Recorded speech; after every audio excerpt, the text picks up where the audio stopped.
এমন কোনো মানুষ নাই যার জীবনে দুঃখ নাই, কষ্ট নাই। সবার জীবনে দুঃখ কষ্ট আছে।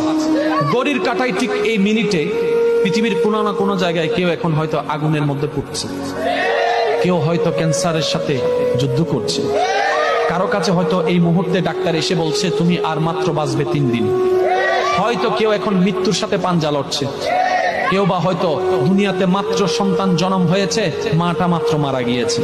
আপনি একটু ঠান্ডা মাথায় দেখেন, আপনার চতুর্পাশে জানা অজানা প্রত্যেকটা মানুষ যার মুখে হাসি আসে, সেও কোনো না কোনো দুঃখে, কোনো না কোনো কষ্টে আছে। দুঃখ ছাড়া মানুষ হয় না, কষ্ট ছাড়া দুনিয়া হয় না, এটাই বাস্তবতা।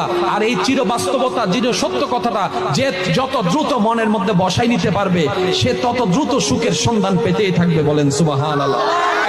সর্বদা মনে রাখবেন, আপনি যদি এখন পৃথিবীর সর্বশ্রেষ্ঠ দুঃখী মানুষটার পাশে যদি আপনি বসে থাকেন, তারপর আপনার নিজেকে মনে হবে সবচেয়ে বড় দুঃখী। সেজন্য একটা কথা বলি, এটা দুনিয়া, এটা জান্নাত নয়। এখানে সুখ পাওয়া যাবে না, এখানে সুখের ছায়া পাওয়া যাবে। আসল সুখ তো জান্নাতে, আসল শান্তি তো জান্নাতে। মুমিনদের জন্য দুনিয়া হচ্ছে কারাগার, আর কারাগারে কখনো শান্তি পাওয়া যায় না।